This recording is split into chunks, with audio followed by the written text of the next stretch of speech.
Right, अब start करते हैं हमारा chapter number 6 which is compound and isolation movements. बहुत ही इंटरेस्टिंग है चैप्टर। कंपाउंड मूवमेंट और आइसोलेशन मूवमेंट एक ऐसे मूवमेंट्स हैं जो आप ट्रेनिंग करते वक्त, एक्सरसाइजेस करते वक्त करते हैं। अब सबसे पहले बात करते हैं कंपाउंड मूवमेंट की या कंपाउंड एक्सरसाइज की। व्हेन आई से compound movement that means compound exercise. क्या होता है कंपाउंड एक्सरसाइज और कंपाउंड मूवमेंट में आपके मल्टीपल जॉइंट्स यानी कि एक से ज्यादा जॉइंट्स इस्तेमाल होते हैं और मल्टीपल मसल ग्रुप्स इन्वॉल्व होते हैं। उस तरह की एक्सरसाइज को हम कंपाउंड एक्सरसाइज कहते हैं, जैसे कि स्क्वाट्स। जब आप स्क्वाट लगाते हैं तो आपके नीज, आपके हिप जॉइंट इस्तेमाल हो रहे हैं। उसके साथ साथ मसल की बात करें तो क्वाड्स, हैमस्ट्रिंग, ग्लूट्स, इतने सारे मसल ग्रुप्स उसमें इन्वॉल्व हो रहे हैं। तो उस तरह की एक्सरसाइज को कंपाउंड मूवमेंट कहा जाता है। साथ ही साथ आप चाहें तो शोल्डर प्रेस की अगर बात करें तो शोल्डर प्रेस में भी आपके एल्बोज, शोल्डर जॉइंट इन्वॉल्व हो रहा है। साथ ही साथ delts, tricep, multiple muscle group, अपर चेस्ट इन्वॉल्व हो रही है। तो इस तरीके के मूवमेंट्स को कहा जाता है कंपाउंड मूवमेंट और ये कंपाउंड मूवमेंट आपको बहुत सारे बेनिफिट्स देते हैं। अब तुरंत इनके बेनिफिट्स के बारे में बात करते हैं।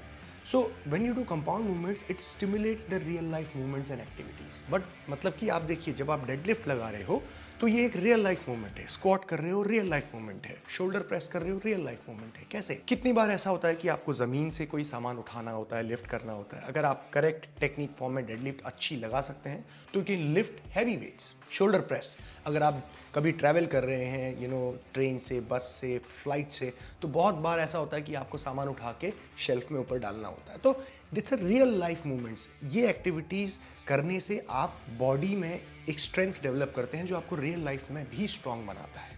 Second, it Burns more calories. Obviously when you doing compound movements, multiple muscle groups लग रहे हैं, इतने सारे, सबको एनर्जी चाहिए। मल्टीपल जॉइंट्स काम कर रहे हैं, एनर्जी से ही काम करेंगे, तो कैलोरीज भी ज़्यादा बर्न होगी बॉडी से। उसके साथ it allows you to get a full body workout faster.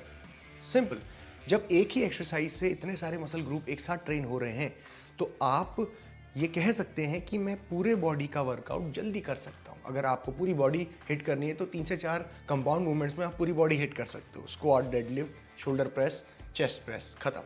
ठीक है। इसके बाद it improves coordination and balance. Of course ये जो मूवमेंट्स हैं ये आपकी बॉडी में एक ऐसा स्ट्रेंथ डेवलप करते हैं जो बॉडी को एज अ यूनिट स्ट्रांग बनाता है।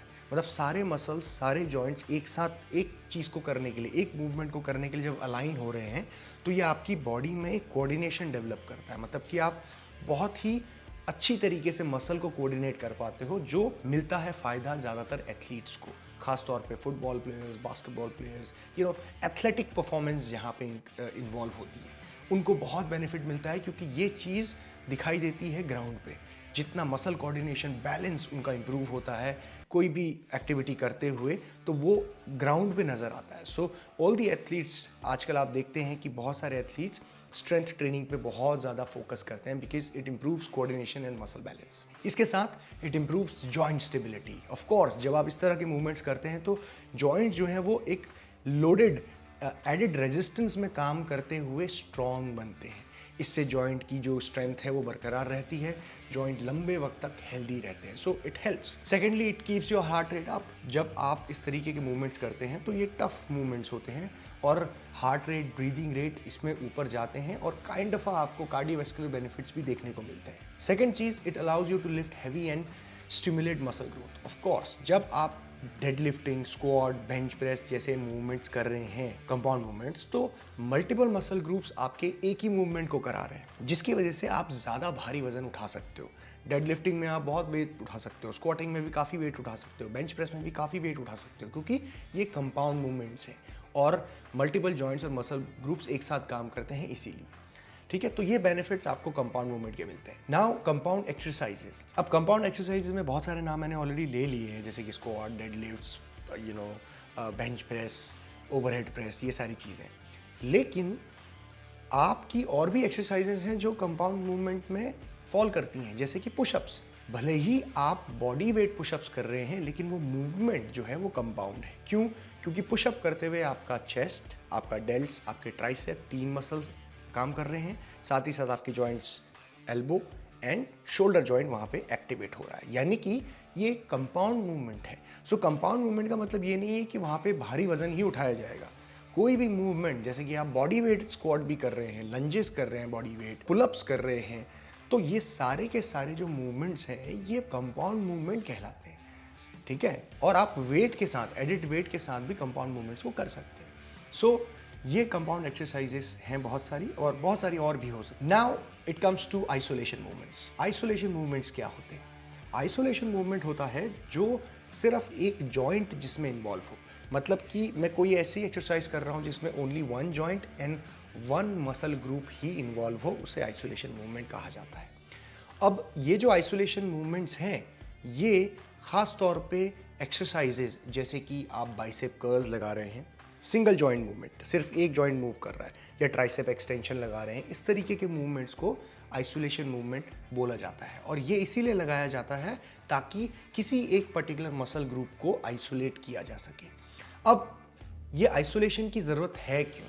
Let's find out the benefits. अब आप सोचेंगे भाई कंपाउंड मूवमेंट्स लगा के तो हम सारे मसल ग्रुप्स को टारगेट कर ही रहे हैं, तो हम ये आइसोलेशन क्यों करें? वो इसीलिए क्योंकि जब भी आप आइसोलेशन मूवमेंट्स को करते हैं तो ये बेनिफिट देता है आपके स्पेसिफिक मसल ग्रुप के वीकनेस और इम्बैलेंस को दूर करने का। कंपाउंड मूवमेंट करते हुए भले ही आप सारे मसल को हिट कर रहे हैं, लेकिन ये ज़रूरी नहीं है कि सारे मसल्स को इक्वली बराबर लेवल पे हिट कर रहे हैं। कभी कभी मसल आपके कुछ बहुत ज़्यादा स्ट्रांग हो जाते हैं और कुछ कम होते हैं, जैसे कि ट्राइसेप जो है वो कभी कभी पूरी तरीके से इन्वॉल्व नहीं हो पाता जब आप प्रेसिंग मूवमेंट करते हैं। सो उसको अलग से आइसोलेट करना ज़रूरी है ताकि वो भी स्ट्रांग बने और वो इनके साथ बराबरी कर सके। अगर ऐसा नहीं करोगे आप तो ट्राइसेप वीक रह जाएगा और फिर ओवरऑल लिफ्ट्स में आपको इंजरी होने के चांसेस बहुत ज़्यादा हो सकते हैं।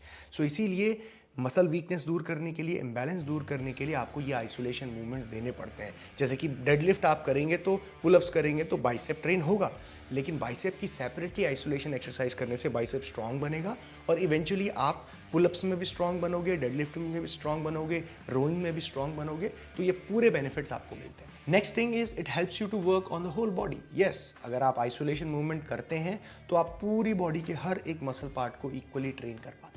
Also, it increases overall strength in compound movements. As I already said, कि आप जब ये आइसोलेशन मूवमेंट करेंगे, बाइसेप स्ट्रांग बनाएंगे, ट्राइसेप स्ट्रांग बनाएंगे, तो आप बेंच प्रेस में भी स्ट्रांग बनोगे ओवरऑल, और शोल्डर प्रेस में भी स्ट्रांग बनोगे, और पुलअप्स में भी स्ट्रांग बनोगे। ओवरऑल जो स्ट्रेंथ है कंपाउंड में वो भी इंक्रीज होती है। Second thing, reduces injury, risk of injury and during heavy lifts. Yes, ये मैंने ऑलरेडी बताया आपको कि भाई जब आपके हर एक मसल स्ट्रांग होगी तो इंजरी के चांसेस बहुत कम हो जाते हैं, जो सबसे बड़ा बेनिफिट है आपके आइसोलेशन मूवमेंट्स का। Now let's learn about the isolation exercises. जैसे कि ट्राइसेप एक्सटेंशन हो गई, कोई भी tricep extension single joint movement, tricep press single joint movement, bicep curl single joint movement, shoulder raise, front raise, side raise single joint movement, calf raises single joint movement, leg extension जो आप लगाते हो seat में बैठ के, hamstring curls, single joint movement. All these exercises are isolation movements to isolate one particular muscle.